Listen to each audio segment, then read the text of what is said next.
Thank you, Charmer. Miss him already. Wish we could have him here with us throughout Pick a Ban and the games. But it's all right. We'll catch up with him after the series. This is a best of 5. Keep in mind, now that we're in the upper bracket finals, the winner is going to the grand finals. The loser will move into the lower bracket and keep fighting for their life down there to see who will be the eventual challengers. But again, we do have a favor coming in here. Tribe on the blue side right now. I really want to focus on what they choose to show in this best of 5, because a best of 5 is different than a best of 3. You have a lot more flexibility to adapt and show other picks. But at the same time, you don't want to show too much because you want to hold a couple of those wildcard picks for that grand finals. Yeah, you want to make sure that you're, hey, we want to be as dominant as possible, but we also want to save some things. Not only for us, not only for that grand finals. We have to be thinking potentially, the patches are probably going to change. You might want to set up some extra strats just in case for, some, find foundational strats that are not really kind of fleshed out for them. I want to see that from Tribe. I want to see them to be dominant, keep those close to their chest so that if we do send them to Horizon Cup, we can actually provide some competition for the international teams, please. Hey, just a little bit. Just a little bit. I hear some doubt in your voice, Alec, and I want you to know, as a blind fan of North America and all things esports, we're bringing it to the international stage, baby. But regardless of who we send, we still need to figure that out. Tribe Gaming to start off here in the upper bracket finals. Ban away the Zinja, the Corki, and the Rakan. Immortals answering with the Varus, Camille, and Ashe. So Tribe Gaming, they see that Senna still available, and they will lock it in first pick, presumably for Max Green. Good, and I like forcing their hand here when you're looking at Tribe Gaming and what Immortals are doing. They've already picked the Assassin in the Ahri to try and make the Senna uncomfortable, and with the Xayah pick saying, either you're going to play Senna Rakan and have the most miserable laning phase ever, or we're going to have that chance to pick it and save ourselves here. But Immortals saying we want a strong mid-jungle and an incredibly dangerous Dragon Lane duo. Yeah, your eyes went to the Xayah, mine went to the Ahri. Hoon gets it. So when we're talking about the Ahri matchup between Sardian and Hoon, Hoon will actually opt into that line. Tribe Gaming, they go with the Lee Sin and the Ziggs to answer that Ahri. Wow. So jungler that can stay aggressive, presumably that will be the Gragas Senna lane, you'd have to imagine here. Although I guess they do have some flexibility left depending on what Immortals lock in for their last pick. Arakizora back onto comfort. He's known for his tanks, and the Malphite is locked in. This feels like I'm traveling. I'm getting a wave of nostalgia here for Immortals because you and I casted during the first qualifiers, and we were looking at Arakizora coming into the first major. Malphite one trick every time. Yeah, that's all he played. Slowly grew that into a little bit of a Kali, a little bit of Renekton into somewhat of a carry player. But I love Renekton as an R5 here, and Immortals really showing off. I like this draft. It gives them a little bit of an edge, and they can still play aggressive with some tools. Like Charmer said, crowd control is still abundant here. And I think we've got a really fun set of games here. And I mean, you look at the range that a Ziggs and a Senna provides. Well, hey, how about a just hard engage button of a Malphite ultimate? This is something that Tribe have not had to play against in their last series, that best of 2. So Immortals, with the tools to actually start the fights, they need to make sure that they are in a position where they can actually take the fights once they've committed to it. A lot of that still comes down to laning phase, because that's where Tribe was getting a lot of their advantages. It was roaming around the map during the laning phase and finding advantages there. So immediately my eyes are going to the mid lane, to the jungle. Who's going to find that play first?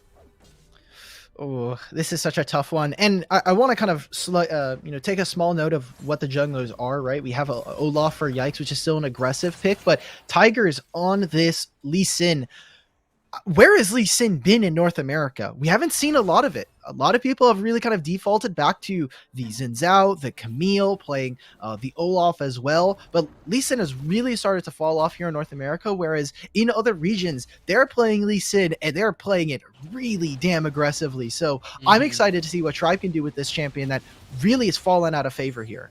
Concern is that, it's a mechanically intensive champion. You need fingers, you need thumbs to actually pull off the Lee Sin pick here. So Tigers, this will be a fun little test for him. How does he look?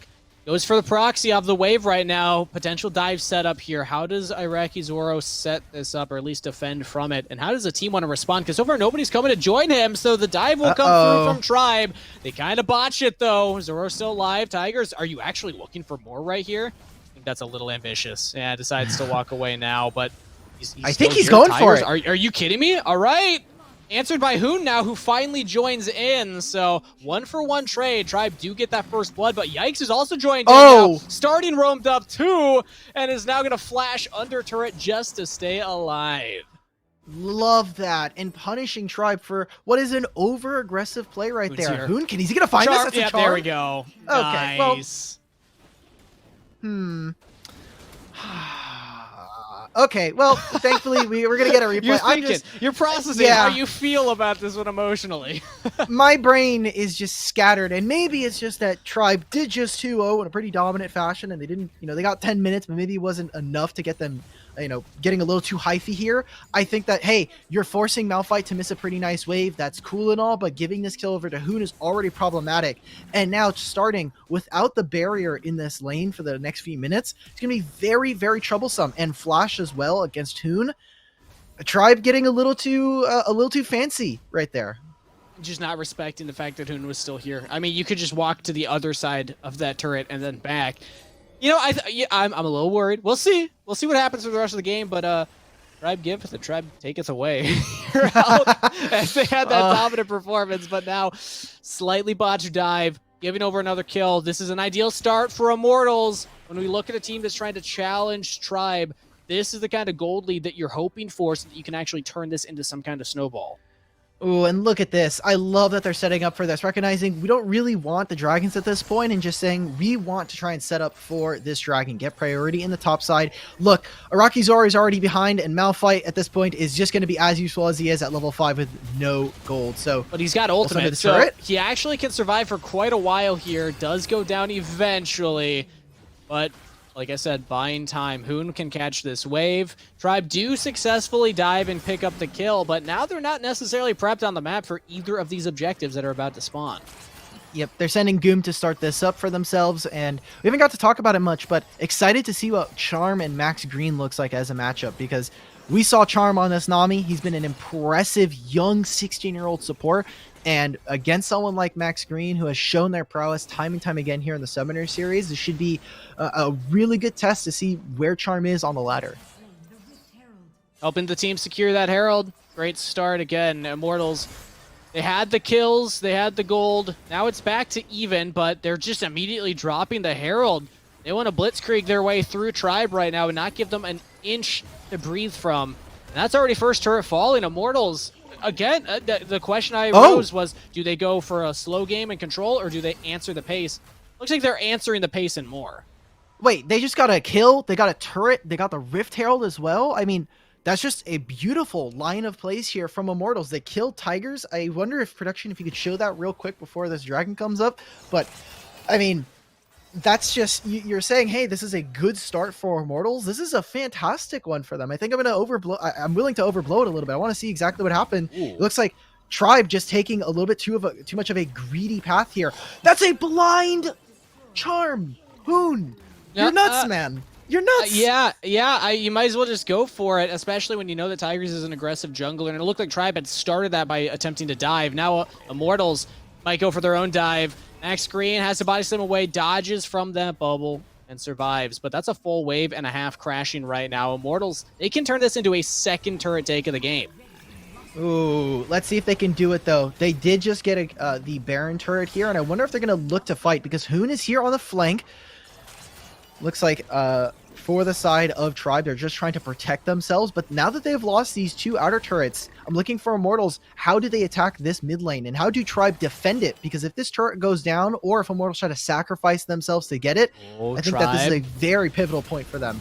Trying to find the engage right now, getting onto Charm, but they're diving so deep for this Nami, and they get punished. Tigers is down. Immortals can turn for a double kill for Yikes, as Max Green is slain. Old school, nobody peeling for the AD carry. A rampage for Hoon, and Immortals are doing it. They're winning a decisive team fight against Tribe. Chuck limps away with a sliver of a health bar, but still goes down to the flank there of Goom. And you wondered, how long will this mid-turret hold, Alec?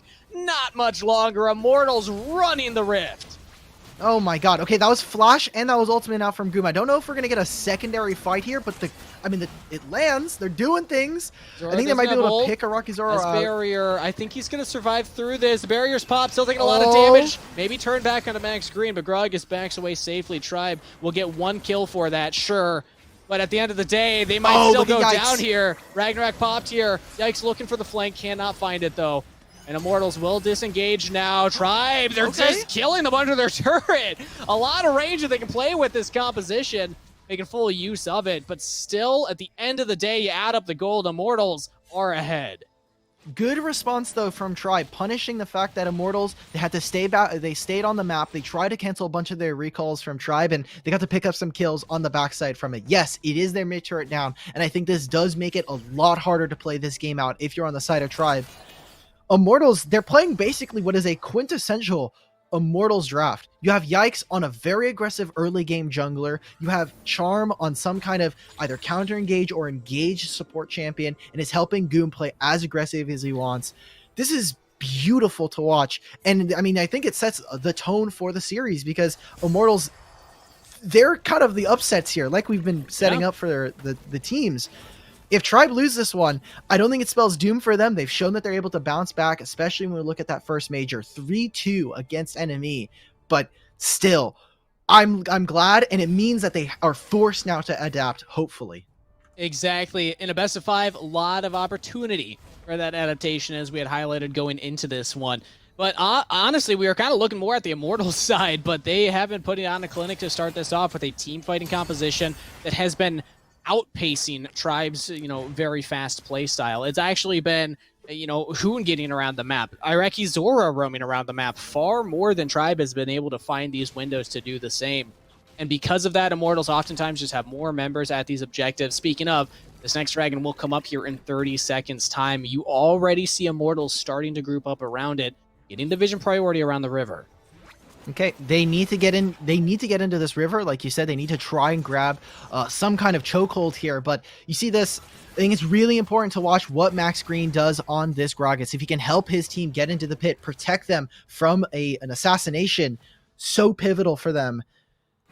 I mean, you're setting up for Senna. You're trying to set up for Ziggs, but look at how tough it is, especially with where Iraqi Zoro and Charm are. This is a tough ask for Tribe. They're throwing out the Gragas barrels, they're throwing out the Ziggs bombs, using the range to test where Immortals are, and more importantly, where they're not. And now Tribe actually have control over this mid-wave shove. They use that to then back off, get some very shallow vision in that river. They don't commit to either side, though, and they don't commit to a fight. That means that Immortals, they still have control over this area, the vision choke points, as well as just, their bodies placed around this dragon that Tribe will have to walk into. They need to keep track of where Iraqi Zoro is. If they can keep Malphite away or at least somehow dodge out on the unstoppable force, it means that this is a possible fight for them to win. This is, I think, the most even the game is going to get without a huge blowout. And unless they look for something... Oh, no! Oh! Iraqi Zoro looks for the engage. I don't even know if that would have been a great one to go for because the team couldn't follow up, so misses the ult. Charm has to flash away. That's rough. Tribe Gaming can now walk into this river, and they actually start up the dragon because, hey, I mean, that's a Malphite walking at you, but he does not have ultimate. They kept pushing in the bottom lane, and Chuck will get a turret for that. Immortals kind of botching the setup around this dragon. Tribe playing it well now because of those tools down. The Nami ultimate will go out. There's the engage. Hoon jumps in, and the engage. Everybody from Tribe looking at it. The dragon stole it. Immortals are actually closing out the fight right here. They lose their frontliner of the Olaf, and now flash from Chuck. Tribe Gaming hoping to turn the play. They lost the dragon, but if they can get these kills, this is huge. Tigers with a double kill on a rampage, and also the shutdown gold to boot. Tribe Gaming, this was a window back into the game. Oh my god, they just got so many kills. Yes, they lost it, but look at what they did during the in the interim of that fight. We get to see it again. Thank you, producers. They lost out on that last turret in the dragon lane, and it forced Ari to try and clear this. And even though we see Charm with a fantastic ultimate, it is not enough. Blinking health bars from multiple members, but the Senna ult is super key, not able to lock this guy down. Starting gets out of this fight, and it is this engage from Chuck, the flash first ability, just ruins them, puts them at blinking HP bars so that this Lee Sin can come up and wipe up the fight. And I said before this fight, it was so key. I was going to tell Twitch chat to close their eyes. You didn't want to see the Iraqi Zoro ult. And because of it missing and it being gone, such an important tool means that Immortals can't take control of the river and they end up losing massively. And another point, Immortals, there's always the option to not take the fight at that point, but they felt like with Nami ultimate, with Ari on the flank, maybe they could do up a tribe. They're just too good. Vision setup, map control, waves pushing where they need them to. And now the gold's back in favor of Tribe here. Immortals had played such a smart game up until that point. They're lucky they got the Dragon Steel, honestly, because otherwise, the game would be looking really dire for this comp. I think Immortals may have failed their macroeconomics comp. All right, they did not win in that class. I don't know if it was Econ 1102 because they got sucked into the sunk cost fallacy. They said, "Look, we're already here. We're dropping waves. We're dropping turrets. We need to get this dragon." But they lost so much more for it. They lost their gold lead, and now I was talking about how even it was. Now they're starting to be an item lead for some of these players, some of their counterparts. So Immortals have to start feeling a little bit dicey. Have to feel that that sweat starts to tingle down your back, saying, "How do we claw back this victory?" You know what, Alk, we've been there. You aced the quiz. You're doing well on the homework. You're like, I don't need to study for the finals. Come on. Oh. We just get this dragon, right? Maybe I've aced all my finals. Maybe that's a neat. Well, I've been through this. I've been through this. But here we go. Engage from Iraqi Zoro. That is the one that Immortals needed. But Tigers just says, screw the Malphite. I'm diving the backline by myself. Locked down by the bubble. Guardian Angel. Chuck's now joined in. Tribe have a crazy chaotic fight in front of them, but they are utilizing their tools effectively. A double kill to Tigers. The Lee Sin just untouched after the Guardian Angel was popped. The triple kill, and Tribe Gaming are on the Baron. Kangas, how do you beat this team? You can't beat them, obviously, when they have a gold lead that they set up for themselves. You can't beat them when they have a gold deficit against them.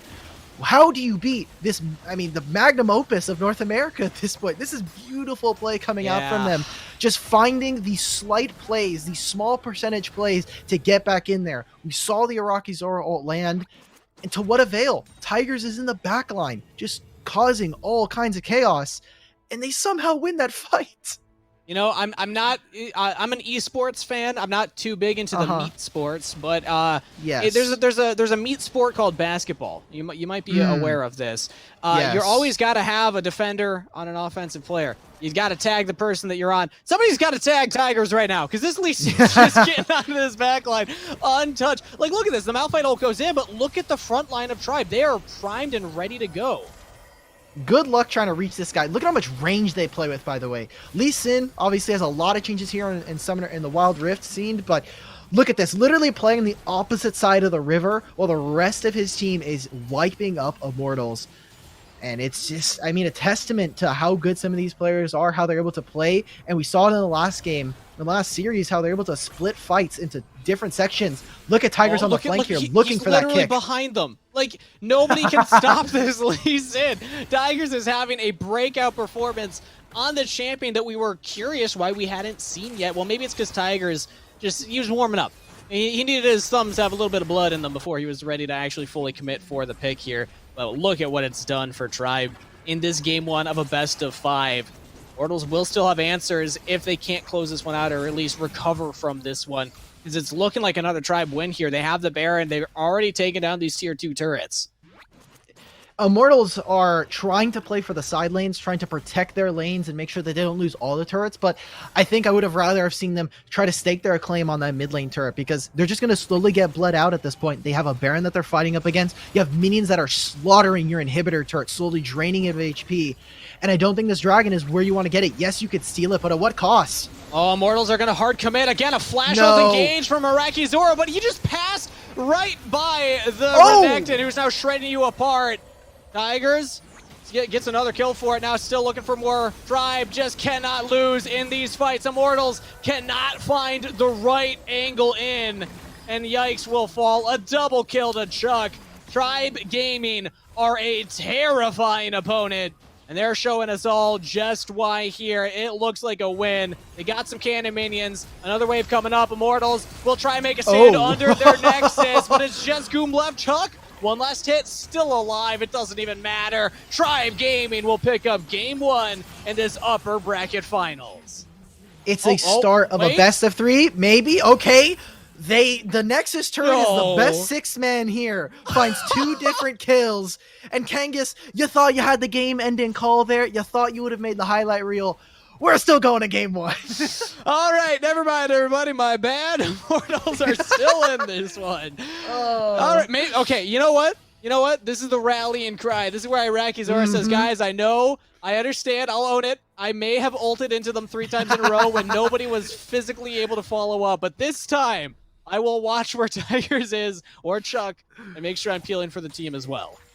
Ooh, that last fight around Dragon was just, I think, sloppy communication coming up from Immortals. They sent their 2 solo laners into the backline, and the rest of Tribe's damage dealers are either slaughtering this Ahri or just fighting them. And I like this Hail Mary play. Start at the Barons, try to get some resources out from Tribe, forces out the teleport from T-Tigers, but, I mean, they literally just say, okay, we're off the Baron, and we have super minions in mid lane, guys.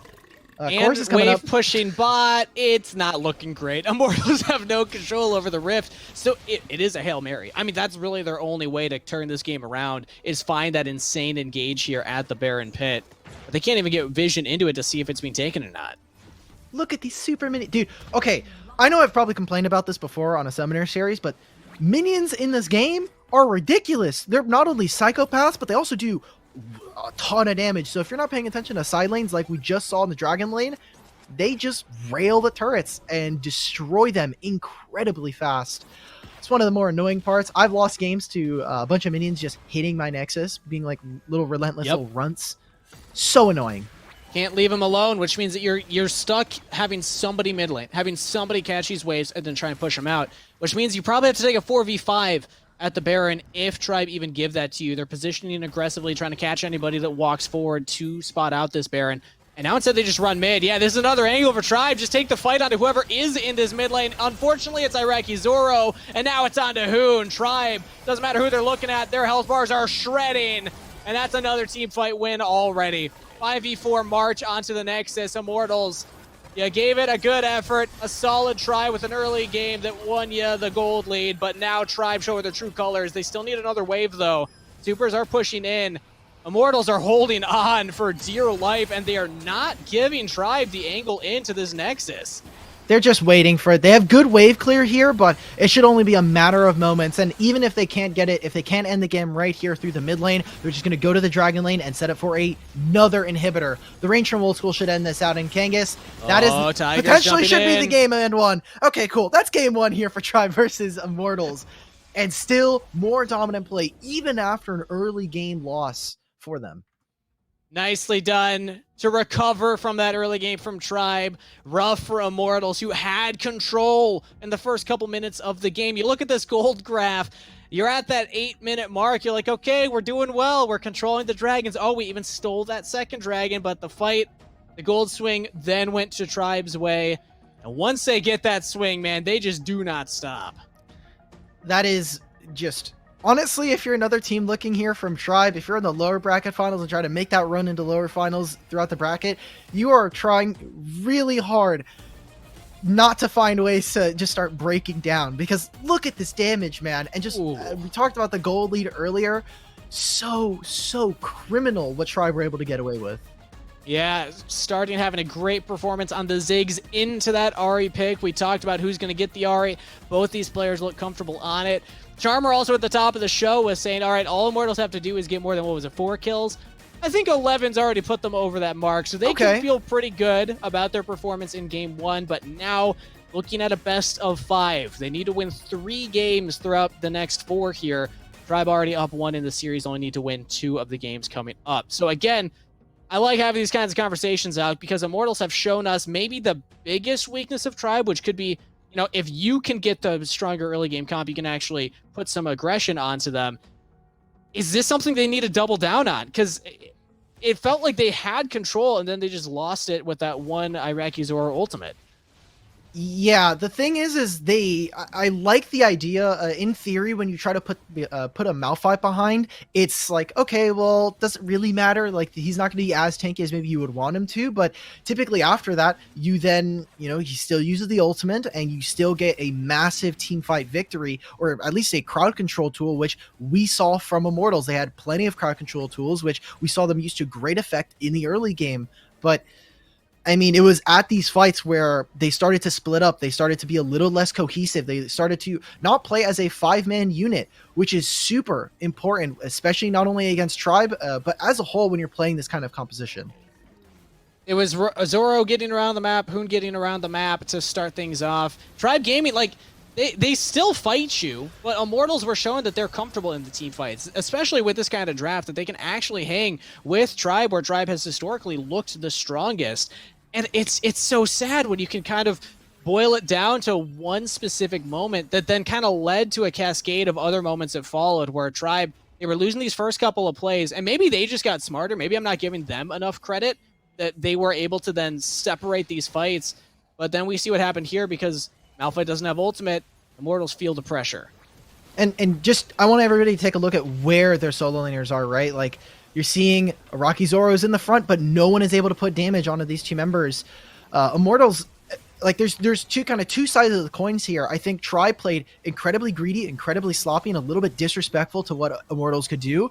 And as the game went on, I think Immortals maybe just kind of like lost sight of what their win condition is and how they win the game. So they just eventually got choked out by how Tribe is able to get a foothold back in the games.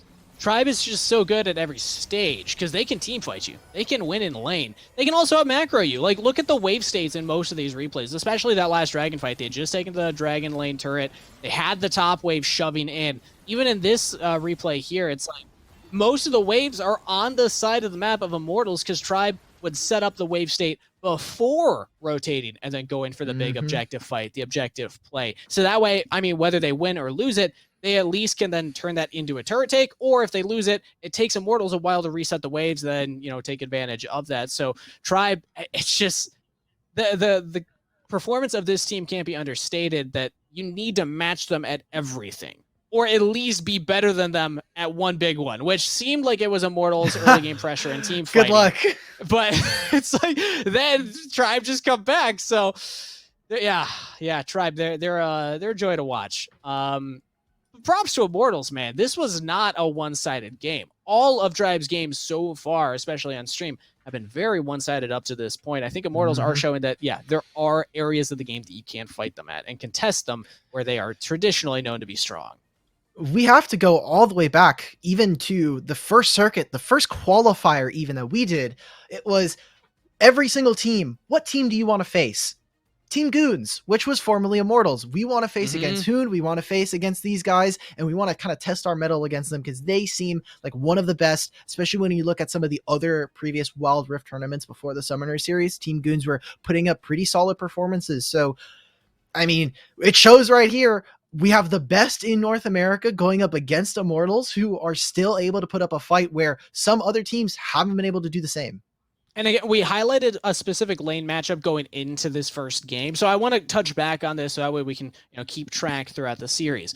Hoon had, I still think, a very strong performance on the Arya. I was very impressed with what Hoon was able to do in the early game, but then starting on the Ziggs, interestingly enough, we saw starting dominate a Ziggs in the Cloud9 series piloting the Ahri. So either side of this coin, starting is looking like the more comfortable mid laner, or at least is able to, provide a lot more to the team when you look at the stats like the damage graphs, like the objective control, and providing all that ranged DPS. I mean, I'm a little, I'm not worried. Maybe worried is too strong of a word, but I'm starting to feel like, no pun intended, starting is making the stronger argument for who is the king of the mid lane going into this matchup. But of course, it is a best of 5 series. We have more games ahead of us. So yes, draft for game number 2 here. Immortals are on the blue side. Tribe are over on the red. Bodes well for Immortals given blue side's win rate on the day so far. Dude, blue side is actually just so broken. I guess maybe not against Tribe. If you're against Tribe, blue side, any side really doesn't matter. Tribe just dominate you either way. Kind of touching on that Ahri point, since we do have a little bit of time as the bans kind of start to sift through here, like you were saying, I think Hoon played excellently, given the circumstances, especially in that early game. But Ari still suffers from the same problems that Ari has suffered throughout the Summoner series, where she doesn't have an over-commanding lead if you're not constantly keeping up the pressure as an assassin like her. She doesn't offer the same thing as someone like a Ziggs, who has a bunch of guaranteed backline poke, especially as a Ziggs versus something like the Olaf and the Xayah. You have to walk through them. Very, very dangerous. And while I think starting still ended up winning, still ended up having the most damage in the game, still very confident into Hoon, especially on this Ari. And I think Ari will be a much more pivotal champion as we get further in this series. I want to ask a request from production that I know is probably not going to happen, but we should get like a charms per minute statistic. Oh, of how that's many definitely charms not a happening. minute land from Ari, and then when they happen on stream, just get a little charmer gif, like his head kind of back and forth in the bottom screen. We'll see. We'll see. Maybe they'll work on it in the back end. I'm hearing not a chance, but you know what? I'll hold out.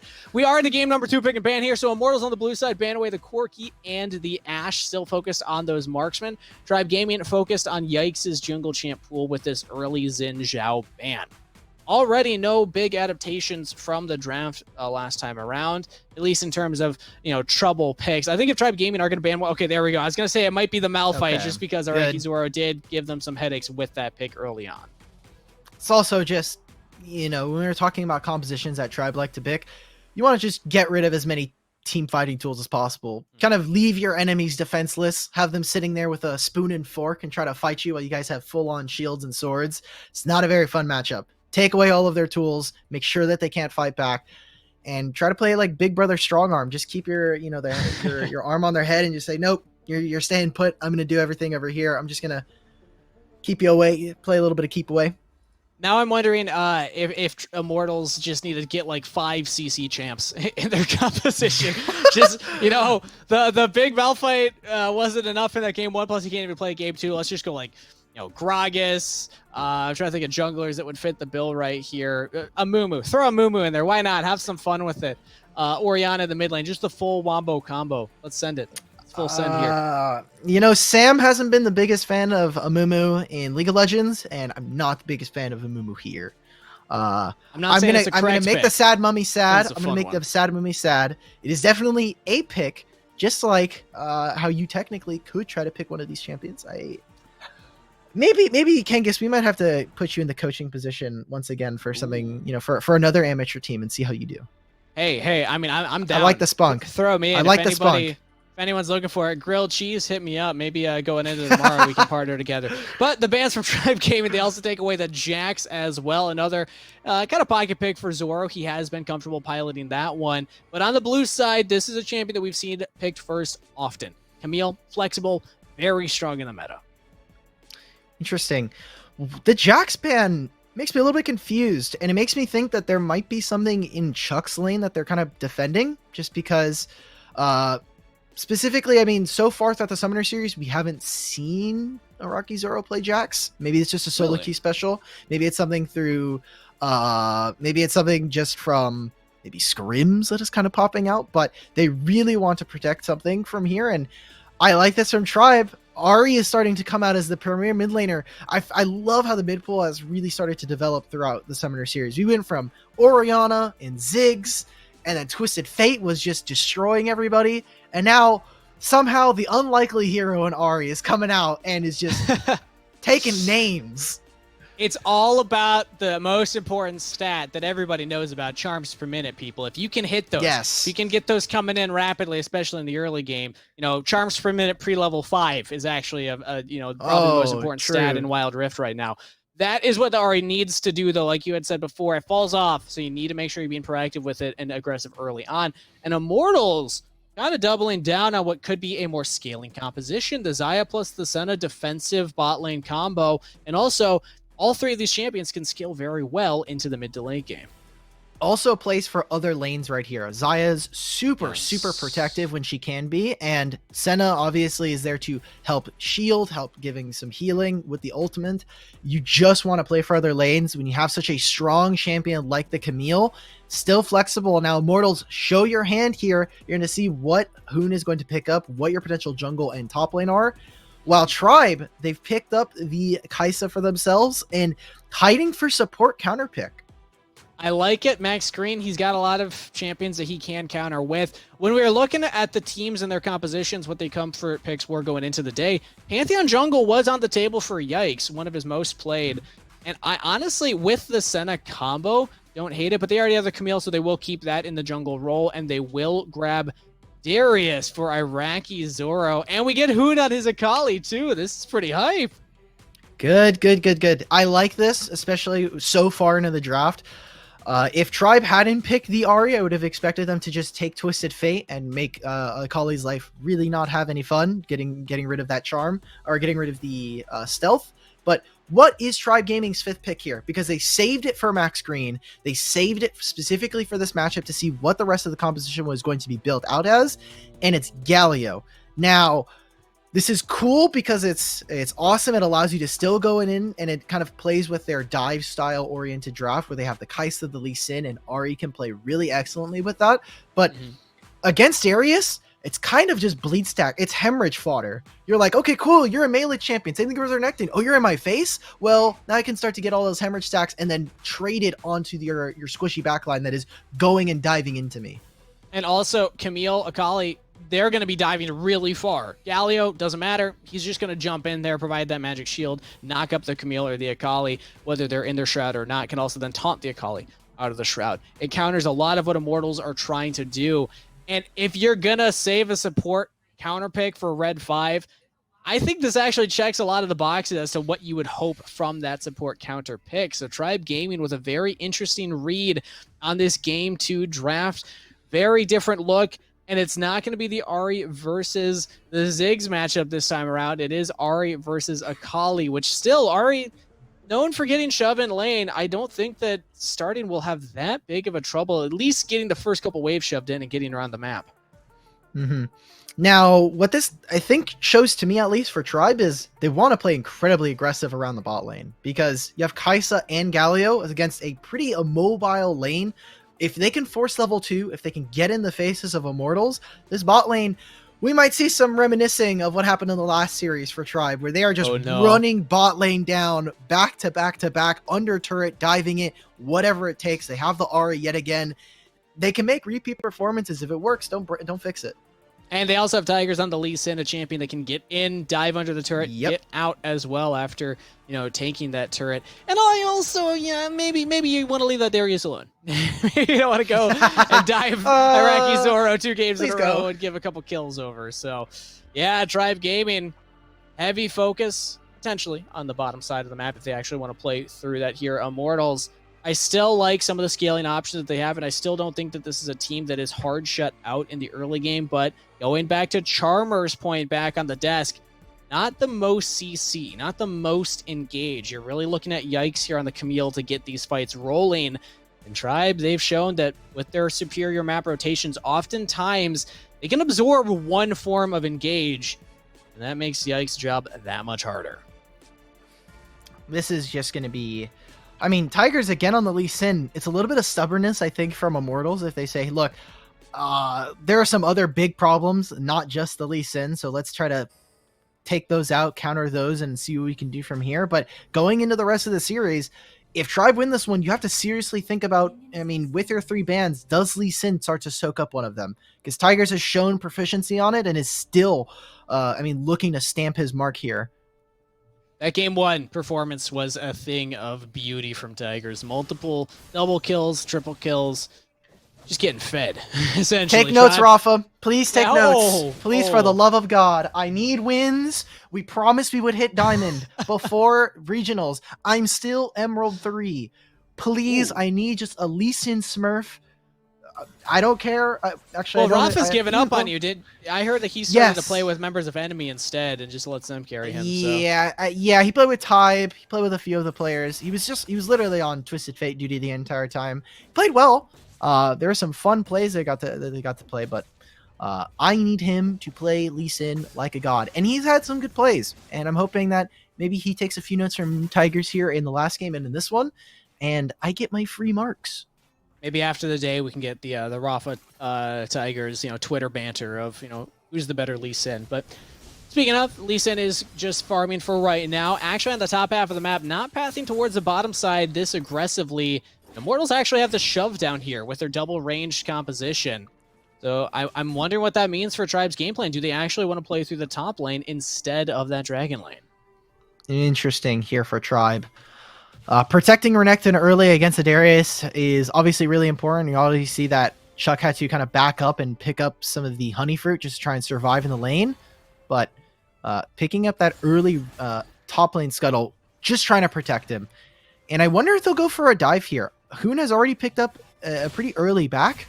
And since they're putting a lot of jungle attention down here, I wonder if they're kind of trying to set up a wave after mid lane to kind of protect this play. Yeah, it feels like a protective play because I don't think you can get aggressive, but Tribe are actually going for an invade in that top jungle. Immortals are answering, and speaking of aggressive plays, they actually do catch out Max Green, who walked up to check if Immortals was in the bottom jungle. Immortals capitalizing on it. Ooh. Good job for Immortals. I'm excited. We've seen early game dominance from them. The early game plays are still available there. And we haven't got to touch on it. We did touch on the starting aspect of this matchup, but Hoon on Akali so far throughout the Summoner series is looking like one of the best Akalis that we've had. I want to just pull up his stats real quick for this champion. He's played it 5 times, has 3 wins on it, but has looked fantastic each and every time. And Immortals just replicating more and more of these bot dives. Immortals finding that early blood yet again. That's not 2 games in a row that they've actually caught it onto Tribe here. Now Tribe trying to equalize. They still haven't gotten Tigers onto the map yet, making any plays for himself. That's a little concerning because Tribe, it is usually where Tigers goes, where starting goes, that they can find those early plays, but it's actually starting getting shoved in. It's instead Hoon having control over that mid-wave shove, and now they can actually walk forward here and push back Tigers because of the reset from starting. So Tribe, I mean, it's crazy to think about it, crazy to see, but Immortals, this is 2 games in a row now where they just have a little more control over the first couple of waves, the first couple of minutes on the Rift.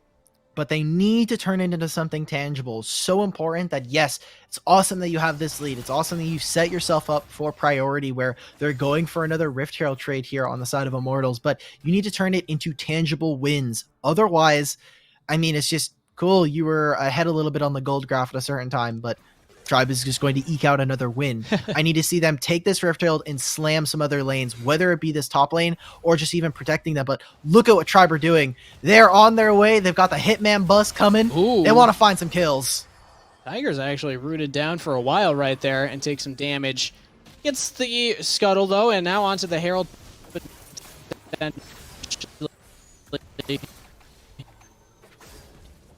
Does commit over to that wall, and Immortals, because Immortals, they have the push topside. They're on this dragon, and they will just commit to it. That should be an objective to Immortals.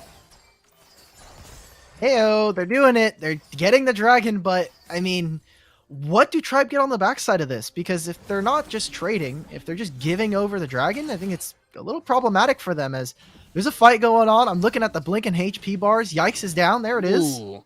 Already a kill picked up there. Nice for Tribe. They don't get the dragon contest, but they will pick up a kill afterwards. But Immortals really fast in the rotation. They're immediately to this top side. Oh, They're Goom! gonna hard commit here. Goom onto Chuck right now, and now the dive will continue. Charm throws out the exhaust as the dive into the bottom lane. Tribe get that kill, but Immortals answer it. Oh, can they? Oh, Hoon! Chuck! You're nuts! Chuck survives through it all. Okay, losing to Chuck doesn't feel so bad when you have such a excellent play right there. Look at how he survives that. I was just, and we were just complimenting Hoon for being an excellent Akali player, but is just not able to win that. And yikes, going for this play. I mean, this is another mistake that we saw earlier in their series. Oh my god! Iraqi Zoro No. keeping him alive. Yikes will survive too. Now Old School's in trouble. The bleed from Zoro. One more auto gets it. And Immortals hanging toe-to-toe with Tribe right now. Oh my god, we get a replay as to what happened here in the bot lane. Never mind, wipe that. Thank you, production. We get the Rift Herald play instead that's going on. This is such an interesting spot that I think these 2 teams find themselves in, where Immortals are trying to find plays, but they're not working, and Tribe is now starting to eke out that victory. It's not in the same manner as Game 1, where they just won a single team fight, and it started to all start to land heads for them, but Immortals, they're, you know, the punches are just not landing right now. They're doing counter close mostly. They're hanging to kill for kill, but they're losing out in the gold department, like you were saying. 1,000 in favor of Tribe. They're about to get this dragon turret as well. And, I mean, Immortals, they still have scaling. So, honestly, I still think that they're pretty comfortable in this position right now. If this game goes long, you're not feeling too bad about that as the team with the Senna. You're just going to keep stanking up. The Camille and the Xayah can also just keep getting to their 3-item power spikes. And then you can look to fight Tribe at that point, but they still want to make plays happen early. Yikes will trade his life 1-for-1 under the Baron turret. Good for them. Just finding kills. It is a 1-for-1, and it is a little bit of turret, but it just means that someone is now missing out on an experience somewhere. Starting is missing out on a little bit of that wave as it crashes, and a Rocky Zoro now picking up this wave in the Dragon Lane. I think if this turret is able to stay and without them losing a lot more, I think it's now you've created a really rough position for Renekton. Renekton is now going to have to either continue to group with his team or go into a pretty long side lane against this Darius and kind of suffer the consequences. Going towards that long lane still. Oh, and look who's joining. 2 other members of Tribe. Run, brother! Onto Iraqi Zoro. The lonely Darius has his team coming to back him up. And Tribe say, we don't want that gas. They decided to actually back off here. I thought we were going to have a big fight, but I think that was wise of Tribe. But now Chuck says, I'm going to roll low on my wisdom check. Walks forward and has to dash away. Wow. Okay, everybody at home, if you ever need tips to get out of a dive or, multiple members roaming to your lane, you just do what Iraqi Zoro did. Go into the bush, do a little bit of loop-de-loop, and they're like, I have object permanence. Where did Darius go? Darius is just gone. I guess he just lives. And Hoon taking a ton of damage. The honey fruit will help kind of stave him off, and with no charm, potentially gives a small window there for Hoon if he wants to make a re-engage there. But all eyes on mid lane. Everybody's starting to converge on this, and they're making plays on the side here. Starting once no barrier. Hoon's hit by the first ability of Tigers. Yikes gets away, has to commit the flash. So Immortals still trying to absorb these blows, but Tribe, this is where they're strong. The rotations as a team. 4 members go top. 4 members then group up for this dragon that just spawns. Can you imagine, Kangas, that this is the slowest game, at least in terms of how fast-paced Tribe has been playing throughout today? I know it seems a little bit weird, and a lot of other teams would tend to match this pace, especially amongst the qualifiers and in some of the other majors, but they're both playing pretty cautiously. No one is wanting to be really out of position, and especially with how early game has gone, specifically in the jungle matchup, I'm sure Yikes is feeling a little bit of pressure coming from not only himself, but also his team to not really want to kind of take a small coin flip, take a burger flip, if you will. Tribe feeling good about that last series of plays, though. They get the dragon, and Yikes hasn't found that big play that he's looking for yet. Now 1,000 gold lead still for Tribe Gaming. Nothing insurmountable, nothing too crazy. You're right, this has been a relatively slow game. Very even between the two teams. It was around this time in that game 1, around the 8-minute mark, that Tribe really ran away with a big lead off of a crazy dragon fight. But this time the second dragon is not contested. Immortals are just letting their scaling come into play here. But Tribe, again, grouping up as 5, looking for the Nayram. And Immortals, they're wise to it. They're not actually going to get caught. I just want to contextualize this. I don't know if I'll have enough time as the Rift Herald is spawning, and I think they're going to be looking for a fight here. Hoon playing in vision, trying to play on the side. Protecting this mid turret is key, and look at what Immortals can do. I just want to look at what the jungler matchup looks like, because we have T-Tigers, who has been a fantastic player, has been a world champion in some other mobile esports, and Yikes is a former support player for this team who role swapped to jungle and is able to kind of bring his team to to a regional championship, which is so important. Chuck. Looking for Chuck. Under turret, Dominus is popped. Yikes. Looks to commit, but through that Dominus, he cannot kill that Renekton. So Chuck does absorb a lot of pressure there. With 2 members of Immortals bot side, it makes me wonder what's happening elsewhere around the map. Tribe are pushing in this top turret. Rekizora's there. Chuck still in danger here. No Dominus anymore. And that is a successful turret dive for Immortals. Good job coordinating. Both of the Baron laners are going to be experiencing some overload on their sides of the map. But 2 members and the jungler there means that Tribe gets to start up this Baron. Charm and Goom going to try and do what they can, if anything at all. Are they going to go for this? They got to go in, but the Baron is secured. Maybe a kill can be picked up. Max Screen tries to walk away. Teleporting. Immortals are committing a teleport in there. It's just Hoon. Trying to get over this Baron wall, but with Baron-empowered recalls, Tribe are out. They got the Baron, and they get out safely. The ultimate worth package there. I don't know about you, Kangas, but I will trade my Baron laner's life every single time to get the Baron. The big purple worm is pretty sexy. It was also traded for Zoro, so I mean, it was an even trade of kills because Zoro goes down here, even trade of turrets. Actually, I think ahead of turrets because I don't even believe Immortals get the bottom turret. Tribe they get that turret. They're like, ah, man, we're doomed. We're gonna just have to trade this out. Oh, and we're fighting on the turret now, boys. Tribe still committing for more plays. The Galio ult comes down, defensively keeping them alive so that the Immortals can't actually dive into the backline. And a double kill for starting. Doom could be in trouble here under the turret. Tribe just tanking up right now. They still have that Baron-empowered cannon minion, and they can use that to siege these turrets. Immortals, they're going to have to find some way in here. Yikes goes for it. Can you lock down the Hextech ultimatum? It's still on cooldown. And another kill donated over to Tribe. Hoon will trade one back. Getting the kill on the truck is big. It will slow down Tribe's siege. The Tribe have already gotten so much done with his Baron.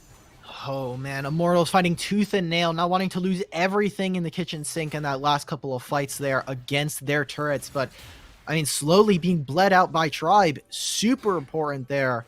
And Tribe are still playing, I mean, I think still a little over-aggressive in some cases, as you see that Immortals are able to fight back and able to find kills on the back end, but finding kills nonetheless and finding objective trades for them, so important. Utilizing this Baron, I mean, it hurts, especially as an AD carry player when you're trying to play Zai in these positions, if you're not able to put down enough feathers, and even if you do get that Blade Caller and it doesn't kill anybody, you're like, okay, well, 8 seconds, gotta wait, boys. Yeah, this was the Galio. Just throws out the taunt as soon as Camille goes in. Locks that Camille down. Dragon started here by Tribe. Mortals are approaching.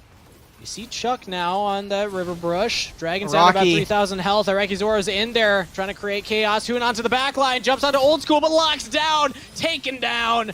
Immortals have already lost their mid laner, their assassin. Can they still win the fight? They have the double 80 carries charmed up. And now the Xayah has to throw out ultimate defensively, but there's just no fight for Immortals. They gave it a valiant effort again, but Tribe are just too good in these choke points, too coordinated in these mid-game team fights. That fight looked all over the place, Kangas. I'm not going to lie. There's not enough damage, not enough embers are going down. There's a ton of healing from both sides in different kind of pockets there, but it is the slow bleed from Tribe. They're already up in gold, they're up in items. And production, thank you for showing this again. I just want to take a look at what exactly happened here, because Hoon's in the backline, but is not able to kill anybody. And is that item lead, that slow gold advantage that they have, that just chokes Immortals out. So they can't get in the backline, they can't trade efficiently against Tribe Gaming. And that's actually hilarious. The Mountain Dragon did a lot of damage to Immortals as well, because Tribe disengaged from it, and then Tigers goes golden. And then Dragon's like, all right, well, I see 3 blue health bars. I'm just going to start hitting these now. But speaking of, Tigers has to flash that wall, get away from the river, because Immortals actually have control over this area for right now. They can shove out this mid wave. They already have Hoon at this Dragon. This should be a second Dragon over to them unless Tribe find a way to engage. Oh, not the Fnatic brush. Death Brush, they're going for it. But look at that. Starting jumps in, locks down over the wall, goes into stasis. Meanwhile, the rest of Immortals are losing the fight against Chuck. A double kill to Old School. Give him the triple kill, flashing forward onto Hoon. And now Chuck can continue the chase. Yikes jumps in, trying to keep Hoon alive. But I think that just dooms both of you because there's too many members of Tribe Gaming here. Old School donated the kill. Oh, it doesn't get the Quadra, but can get that. Oh no, that's a double kill actually to start it. So a split of kills. Regardless, an ace over to Tribe Gaming. Oh man. Oh man. We are in such a good series here, because now Tribe, yet again, after a small deficit, a little bit smaller than the one that we saw in Game 1, Immortals still cannot find victory at all in this series. And they're teleporting now. They want to start up the Baron. They want to force Immortals into a really uncomfortable position. Are you going to contest us for Baron, or are you going to still lose out the game once we get our waves and we start to shove them under your inhibitor turrets? They're not even making time to look at this Baron. Like, look, it's already down to 2,000 health. That is a Baron for Tribe Gaming. Unless something can still actually this chuck Baron! very low. Oh, All right, my Tigers God. can't sit. Immortals, they might be able to force a fight right now. Iraqi Zora decides to back off as Max Screen commits to the Galio ultimate. They're going Boom in. goes in. Iraqi Zora's already dead. Yikes. Tigers. Looks for two, but Tigers is just too big. Tribe Gaming with the double kill to the jungler. The triple kill to Tigers. On an absolute tear on the Lee Sin. Rafa, are you watching? Twitch chat, are you watching? Tribe Gaming, yet again. Doesn't matter if they lose out in the early game. They are just too clean when it comes to these mid to late game moments, and they will take game 2 on game point on their way to the grand finals. It was looking so dicey there. Chuck low HP, the Baron at 1500 HP, and is it kind of a 6 member there almost for Immortals? But it doesn't matter, because Tigers kicks away Hoon, gets him at a low critical HP point, and goes in with the Sonic Wave. The Resonating Strike is able to put down so much damage. We see Tribe there again with a dominating victory, 19-8. It's a little bit more than the 4 from Cloud9, but they are still putting up numbers. And Tribe, I mean, you have to think, yes, they're down early on, but it comes with so much experience of playing other mobile esports and being world champions, being multi-time regional dominating champions in those games. Tribe are just showing that it doesn't matter what esport they go to, they're still the same dominant group of players. And damn, it's looking good. I remember what I said last time. It's like around the 8-minute mark, the Tribe, the gold graph usually starts to swing whichever direction they're on the map. This time it was the 9-minute mark, so it took an extra minute. Immortals can hold on there. Well. But still, it shows that Immortals, no matter how well they perform in these early games, we reach that point where Tribe are just too comfortable. And again, Immortals, I mean, they get first blood. They're hanging with the gold differential. And Wow. I mean, yes, it wasn't like as big of a lead that they had this time compared to that game 1, but still, it's showing that they are not a slouch. They are trying their best against Tribe Gaming. It's just, yeah, it feels like the best of any team isn't enough to take these guys down. We'll have to see, because Immortals have, or not Immortals, but Enemy have bested them. They have shown that they are immortal. It was a best of 3 series, but still, nonetheless, standing triumph above their opponents. We have to look at, I mean, what happened in this game. You're talking about the dive composition that they had, and so far, the name of the game in terms of the meta has been dive these side lanes, whether it be in the Baron lane or in the Dragon lane. It is set up for a level 5 play when they're still a little bit low, and wait for the waves to crash and go find kills. And it's been excellent. It's been reasons why Immortals have found an early lead. It's why Tribe found such dominating leads in their series against Cloud9 today. And it is still, I mean, it's a working, winning formula. It's a working winning formula, and it's frustrating to go against, for sure. Because Yes. it feels like no matter what you do, it's never enough. Whether you match them at as many things as you can or try and be better than them at something, they always have that backup plan. So, up 2-0 in the series, Tribe Gaming are 1 win away from guaranteeing a minimum of a $15,000 prize pool and a shot at the Grand Championships to represent North America at the Horizon Cup. I mean, that's crazy. It's crazy to think about we're already there, but we will be sending it to a short break before we're back with this Game 3. Can Immortals give us a series, or will Tribe close it out right here? We'll find out. Hello and welcome back, everyone, as we are preparing for the 3rd game of this upper bracket finals best of 5. Tribe Gaming up 2-0 against Immortals already, but they have been probably the longest games that Tribe has had to play all day. Immortals are making them work for it with pretty strong early game performances. So before we get ready for pick and ban for this next game, as I'm hearing that's actually ready to go, so we can actually pull it up here. Alk, let's remind everybody what happened in the first 2 games, in case people are just tuning in. Game number 1, give me the TLDR, the Spark Notes version of what Immortals' plan was, what their plan was in game 2, and what that might mean for a game 3. Win a little bit early, set up Hoon for success, make sure that the bottom lane is not having any fun whatsoever, and try to win. But Tribe came back time and time again with superior play, superior team fighting, and what is looking like the only thing that is, I think, kind of setting them apart from a lot of teams, which is that spark, right? You talk about some of the best teams to play any esport, and it's just they have that special quantity that some other teams just don't have. And Tribe, time and again, has shown that they are that team for North America. What I like about Tribe is that it feels like they're strong in multiple areas. In that game too, I will say it didn't feel like their macro was necessarily on par that we saw in game 1 or in the series against Cloud9. So I don't know if how much I want to weigh to like Immortals adapting and making that harder for Tribe, or if that was Tribe getting a little comfortable in the series.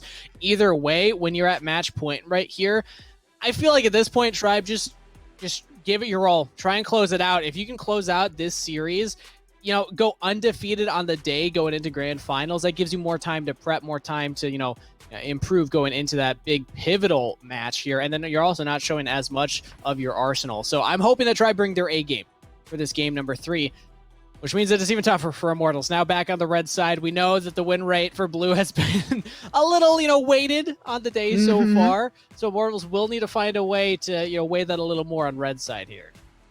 I wonder what champion win rates and what side selection win rates look like when Tribe is not your enemy, because they are really dominant. And I mean, I remember talking even just the first major, it was like, well, looking at all the Tribe stats, they look pretty good because they haven't lost a single game in any series. So how do I use these stats? I guess stats are just kind of useless for them because everything's winning. There's no bad matchups. You can't really track anything. It's kind of a pain to do. And now Tribe here, like you're saying, in prime position to win here, match point. Immortals have to reverse sweep. And I know we were talking about it off camera. You're like, Immortals got it, guys. Immortals 3-2. I'm betting. This is the time, I might Kangas. have said that.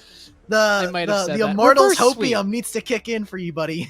It's the reverse. See, the bait is that you tell Twitch chat, all you do is sing Tribe's praises and say how hard it's going to be for Immortals, so they get the underdog buff. Bias casters. Then you drop the first 2 games, so it's like the ultimate underdog buff that you have to reverse sweep. It's all according to plan, Hulk. This is literally how we wrote it out here going into the meetings. But fans come through here. Tribe Gaming actually take away that Galio. Interesting to see because they were the ones that piloted that in game number 2.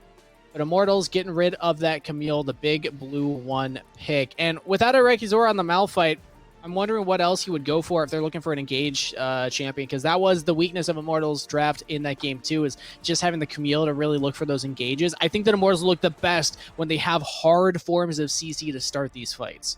Well, what happened to Gragas? Gragas kind of just completely fell out of the top lane meta for a lot of people. Like Rafa and Smack said at the beginning of the day, the transformation of the meta in a lot of lanes has been awesome. When you look at top lane, it went from Gragas, Garen, and Darius every game, then slowly into a little bit more Renekton, and then we had Camille show up. We had Akali for a little bit for some of the Baron laners. Olaf. And then only recently has it really gone to that wacky spot, like you just said, the Olaf, Fiora, we're playing Aurelia, Riven.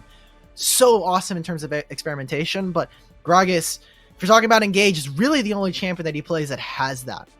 But they now have a pick tool. Hoon's back onto that Ahri champion. They also get the Senna, so still more scaling, more teamfight potential, and follow-up to the charms that land. And there we go. Gragas finally locked in now for Immortals, and yikes! Grabbing the Lee Sin. Tigers will not get that champion 3 games in a row, and now we get to see Yikes' thumbs on it. I remember we were setting this up the beginning of game 2. If Lee Sin, if they win again, you have to think as Immortals, what are we doing with this champion? Are we picking it? Are we banning it? What are we doing with it? And it seems like they want to play it towards that top side. You have a Senna Gragas, you have an Ahri who can roam, and you're looking for a Rocky Zoro to put his carry pants on and bring your team to a victory. Yep. Senna ulting top lane, Hoon shoving out the mid lane and roaming up there. I feel like this is going to be a top lane focused composition from Immortals here. If Iraqi Zoro can pop off, which hasn't had the best series against Chuck so far. Now, maybe we can check that up to Tigers constantly being in that lane and looking to dive Iraqi Zoro. But this is a confidence move from Immortal saying, no, we have confidence in Iraqi Zoro to play the carry champion in this pivotal game 3. I also want to note here for the mid lane matchup, we've gotten 2 different champions from Hoon, but 3 different champions in each one of these games here for starting. Who has shown to have been able to play it all, right? Plays the Ahri, plays the now the Corki, plays the Ziggs side of that same matchup as well. Played a little bit of Katarina, has Lucian back pocket, the Twisted Fate. What can't starting do? I guess lose is one of those things, but it's been an awesome thing to watch as they've been developing throughout the series. And already, Tribe's still showing their early game focus too. They all push out the mid lane, get into the bottom lane now. Zoro taking a trade aggressively against Chuck here. Both of these Baron laners very low in the health department. Zoro opted for the flash and the barrier, Chuck as well. So they both knew that they were going into this one to fight. That's kind of like one of those things where if both of you take barrier, it's like, okay, that's fine. Getting very dicey up in there in the Baron lane. But if one of you takes Ignite and one of you takes barrier, the person who took Ignite is the saddest person on the Rift, without a doubt. Yeah, Chuck actually hits level 3 before Irakizor even hit level 2. It did about the same. That's what happens when you help shove in that mid wave there. You get that little bit of extra XP for the side lane. And I mean, I don't think that you picked a Fiora for the early lane against the Renekton. You're not trying to body them in the laning phase. This is a champion that can scale. You want to hit an item at least, but I don't know if you get that chance as Zoro actually goes back in. If you can flash and hit that proc, maybe you get the kill, but either way, that is barrier down for Zoro. This is such a strange adaptation. I'm going to have to hold that as, Kangas, we're getting a bot dive here in the bot lane. This is reminder of game number 1, everybody, as the early focus is here from Tribers to the bottom lane. And they will still get out. No, there we go. Tigers will fall down. Immortals can trade 1-for-1, and they almost killed Max Green as well. So, hey, I mean, that's something. They are answering these blows. No Dragon Lane is safe at this point. If you are not setting up wards, you are going to get dived. And that means you need to either protect for the wave clear, go for it, or do something else. Make sure that you're protecting yourself because, I mean, this is a 4-man dive at like not even 4 minutes. It's 2.5 minutes almost. Their level 3s coming in. They turret juggle the aggro incredibly well. And while Tigers does sacrifice his life 2 games in a row now for a dive, if I'm bot lane, I'm screaming Worth. Yeah, it's Cloud9 are kind of getting flashbacks right now watching this. If those players are watching, like, yeah, hey, we know they're waving from the sidelines. They're like, hey, guys, same thing. Immortals, now you know what it feels like. Immortals are going to try to catch this wave down here. Tribe have constant shove in that Dragon lane. Priority in the Baron lane as well right now with some wards placed down and overall control of this early game. Approaching the 3-minute mark. Objectives will be spawning in the next minute here. If they can keep this kind of control, they should be first to those objectives. Wow. Very, very good play coming out from Charm to avoid that knockup. Probably wouldn't have meant anything, but that's a jungle 2v2 going up against Fiora. Not going to live, going to miss out on this huge wave. And I think this brings perfectly what I was going to talk about before that dive, Kangas, where, I mean, so far throughout the day today, Irakizor has not had the best time here in the Baron lane. And putting him on something like a carry, I think is a little bit counterintuitive to what we were expecting. Yeah, we were thinking, okay, maybe he goes for a tank again, but Immortals still playing through the bottom lane, looking for the play, flash away here from Max Green. Old School still alive, the charm lands from Hoon, but Max Green has the health bar, and Hoon does not have the damage. Tribe absorb another blow, and speaking of Zoro, yeah, you don't have a lot of tools on this Fiora once that riposte is down. Grand challenge is issued, but another kill back-to-back. Tribe Gaming have been scaling up in this series, and this is the most dominant early game that they've had against Immortals so far. Okay, so just like in League of Legends, if you've ever played the Baron lane, is incredibly punishing as a solo laner, and that happening basically spells GG for your team. If you are playing Fiora right now, your guys are like, okay, we're playing 4v5, do not expect me to show up for team fights, I'm behind in gold, Renekton is going to slaughter me in a solo lane right now, and I am very, very sad as the Grand Duelist. So Immortals now find themselves in a pretty big pocket where they need to be able to dig themselves out, and I don't know if they have tools to do that. Chuck is up a full 1,000 gold right now in this solo lane here. Actually, 1,400 now as he caught that mid wave that was shoving in. So it'll take a while for Irakizor to come back online. And that means that the rest of the map is, you know, easy pickings for Tribe. They get that dragon. They rotate up for this Herald. They're going to get double back-to-back objectives here off of all this control that they established from the get-go in pretty much all 3 lanes. Like, even Hoon hasn't been able to get much done here against Starting.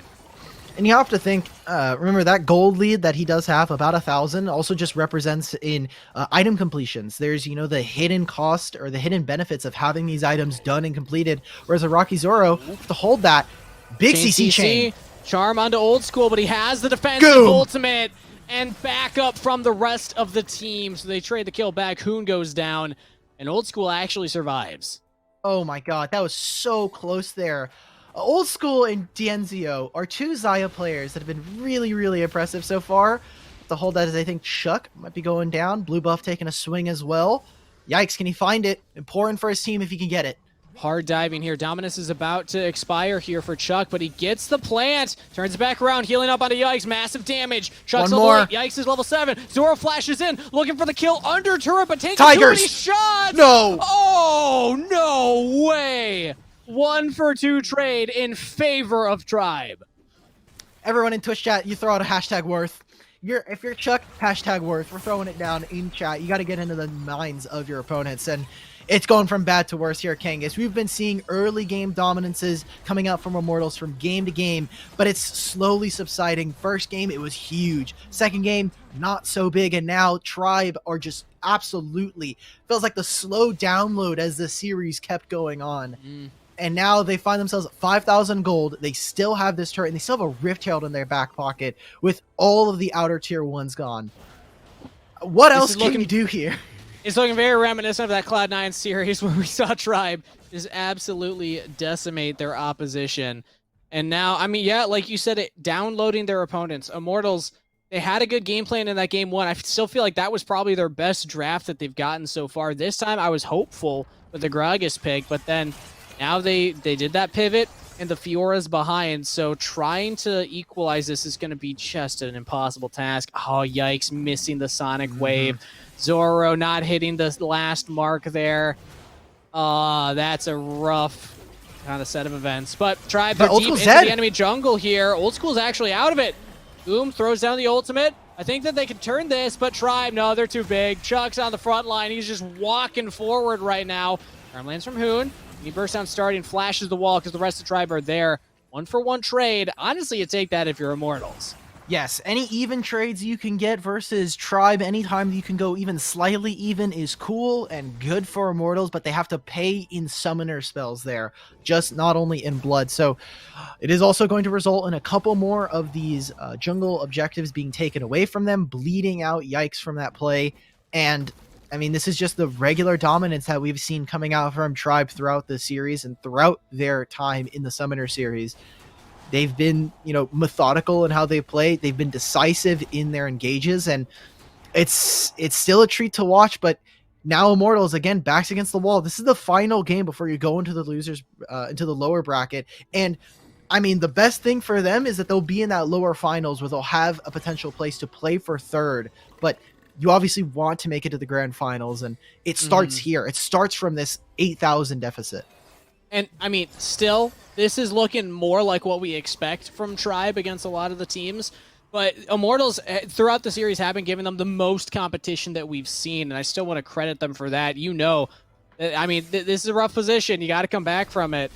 But also looking forward ahead at a rematch, potentially. But Immortals going for the dives to start off onto Chuck right now. They can get this. Challenge is issued. They can actually continue the dive. Charm's taking up the turret, but goes down. Chuck still alive. How many members does it take?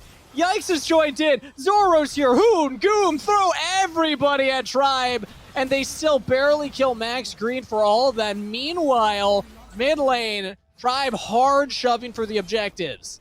They're going to get an inhibitor here. All of the members of Immortals are recalling, but it seems like they just want to get the rest of the tier 2s. They don't commit, like you just said. The minions are also doing one fine job. Give those minions an upgrade. Maybe you throw them an extra Poro treat at the end of the day after their hard work here. But, I mean, still losing 2 turrets for that trade is not where you want to be. And fighting for these, you have a Baron that's coming up in 20 seconds. And it just means now that Tribe can play ye old Baron dance where you have to come and fight them or you're just going to lose the game. And the Baron dance with the gold lead. That's the position that you want to be in, basically leading the dance here. You get to dictate where you engage onto Immortals. You get to walk in, establish your vision lines, but Immortals are actually here a little early ahead of the play, looking for a potential charm. Whom doesn't land it onto starting. Charms per minute stat not doing the best for Hoon in this game. Now that I have said it's a thing, I want it to be a thing. All right, we're gonna make that one a thing. That's a you thing. That's gonna have to be a Kangas only. If we're gonna keep playing Ari Rakan every game in North America, then that'll be an NA only stat. You should upload it to your only stats. That'd be a good one. Ah, yes. Don't know where to go with that one, Alec, but Yeah. bringing us back into the game. Tribe are getting the control around the side of the map that Immortals would approach the Baron, but they actually find an engage here. If they can get onto the Xayah, Old School is back because the front line is a distraction. Taking down 2. Immortals trying their best to get onto Old School, but they just cannot get the Xayah, and the rest of Tribe is shredding through them. That is an ace traded for Max Green. That is Tribe decimating the team fight. We talked about the Baron dance, and Immortals get found with 2 left feet. I mean, it is just back-to-back decimating team fights. And now with a gold lead that is completely out of their hands and out of control, you look to them, you get the Baron, you set up for the next minute and a half where you're just slamming waves into their inhibitors, taking turrets, finishing off that last tier 2 turret. And Kangas, it's looking dire here. I don't think your 3-2 prediction for Immortals is going to come true. It's going to take a couple miracles in a row if, Immortals even stay in this one. Again, the Fiora matchup just went so sideways so quickly that it bled out into the rest of the map, and that is what Tribe do so well, is they're able to neutralize one part of the map and make it just everybody else's problem. If you can't match them in any of the areas that Tribe are strong, you're going to have a really rough game. You got to either look for that early game aggression, look for the team fighting, look for the big engage. Unfortunately, Immortals haven't been able to find any of those in their favor in this game 3. Tribe with the Baron-powered minions are taking out these inhibitor turrets. Oh, but a nice play from Yikes, looking for the kick. Might have set up Immortals for success here, but the re-engage from Tribe, they just collapse from the Dragon lane and shred through Charm. Now it's going to be a 4v5 defense here from Immortals. They still have the turret, but it goes down. Chuck is still alive. Hoon's going forward, looking for a Charm. Zoro cannot teamfight as this Fiora actually jumps on the starting, but goes golden into the stasis. No. Survives! Again, a sliver of a health bar for starting. And Tribe can do no wrong in these fights. Immortals have yet to find an answer. Heartbreaking there for Immortals Baron laner as they're not able to find that kill. And it's just small things that are adding up. Obviously, they have this massive gold lead, but you saw a lot of the members are pretty low. But you know what else also kicked in? They waited, got out of combat, and the Mountain Drake shield comes back and saves some extra members from going down there. So now we're at an Ocean Drake. It's the 3rd. I don't know if Immortals are going to go for it, but like, if you get an Ocean Drake, cool, you stole it. Just like in game 2, cool, you stole the objective. We just killed your entire team, and now we're going to take your turrets. And now 15,000 gold in the lead here. Packages thrown. Charm lands onto starting. Could be in some trouble. Already the Corki is poked down, chunked out. Immortals, that's step 1. Try and get some damage down onto these members. Now onto Old School, but they kick him away. Yikes. Actually gets him further away from the rest of his team. Now Iraki's in a tough spot. Charm, big engage, but the counter engage from Tribe is just way too strong. Immortals, they cannot find enough here. They throw everything, but at this point, you're throwing it at some pretty big wallets on the side of Tribe. Tribe will take advantage of that, winning another team fight. I don't know if Immortals are playing from the local host in Denver or if they're playing from the Immortals kind of office in LA, but if they're in there in Denver, might be an illegal move from the TOs. You need to do something, guys. Ask the TOs for a pause. Just be like, one of our players may have disconnected. We need to find an extra strategy. Maybe get a sub in emergency.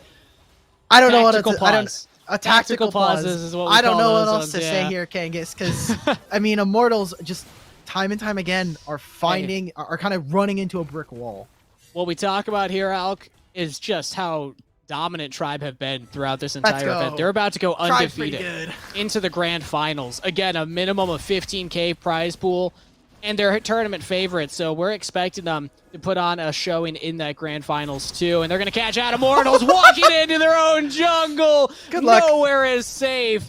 A double kill picked up by Old School. Killing spree. 1v1 in that Dragon lane. This could be it. No. Immortals on their last leg here. Just Hoon and Charm left alive. And Tribe are marching under this Nexus with cannon minions, with super minions. Chuck Jesus, guys. goes all the way out of the freaking fountain there. And that is GG. That is a 3-0 for Tribe Gaming. They move on to the grand finals. I feel like if you took Tribe Gaming's wins and you put them like slightly transparent and over top of each other, there are so many things that overlap for them, not only from their draft, but also in their play. They play so excellently around vision. We saw it there again, playing on the Raptor pit, saying, hey, look, you're going to face check us into blind vision. Well, guess what? Now we have 2 kills. It happened in the Cloud9 series where they were able to find Tarzane.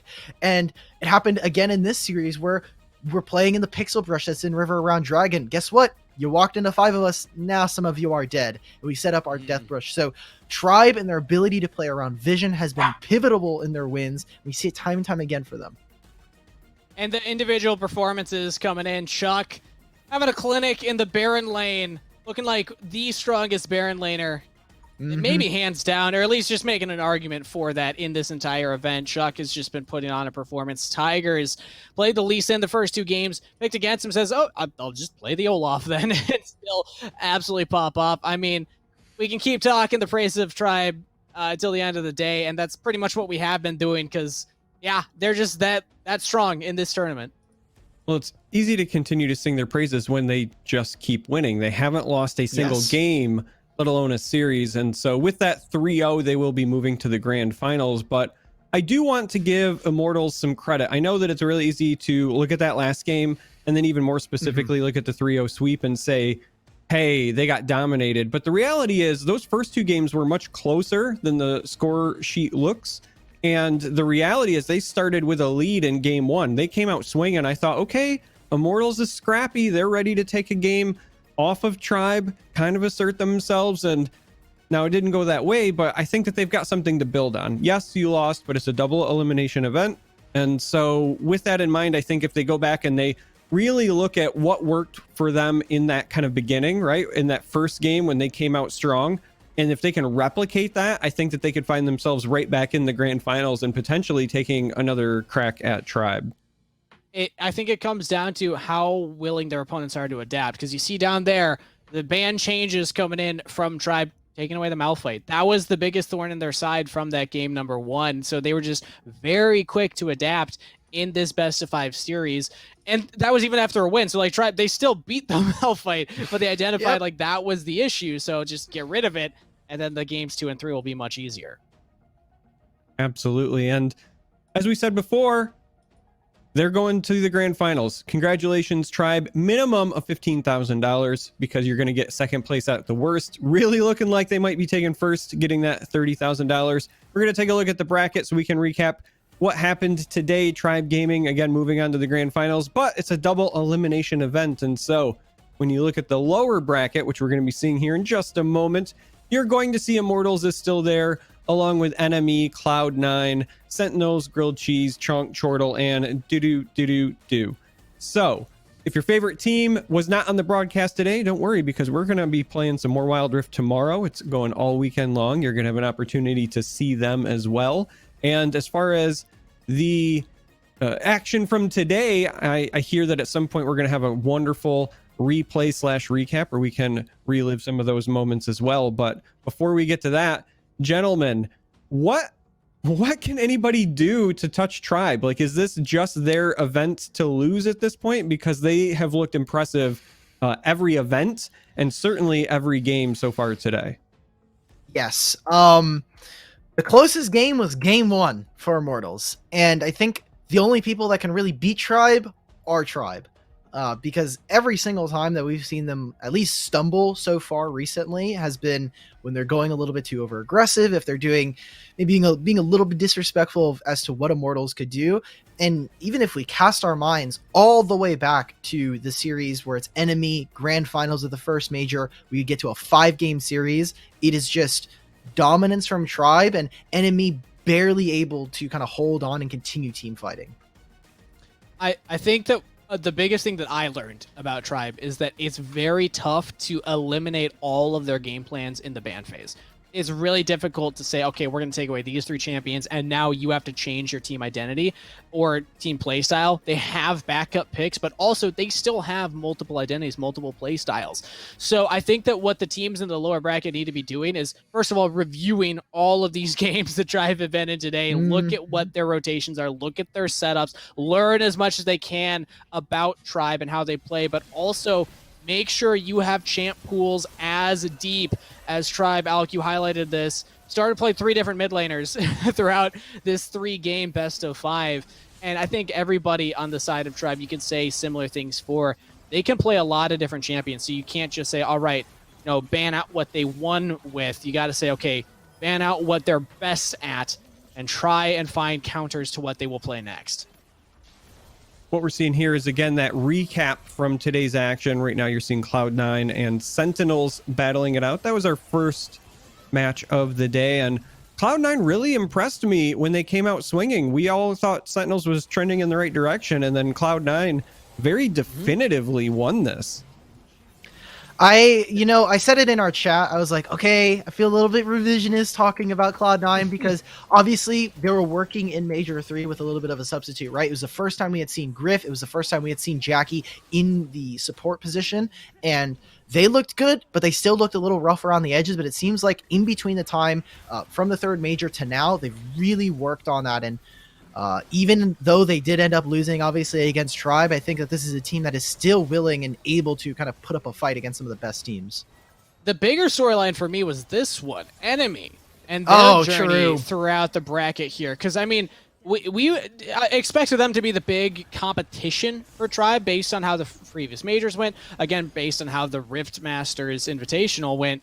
And they had a pretty early trip down to the lower bracket. I still think that they are, dark horses. As weird as it is to say, like, the second seeded team is a dark horse in an event. But like, we still expect them to make a run through the lower bracket. But it is just surprising that they got sent there so quickly by Immortals.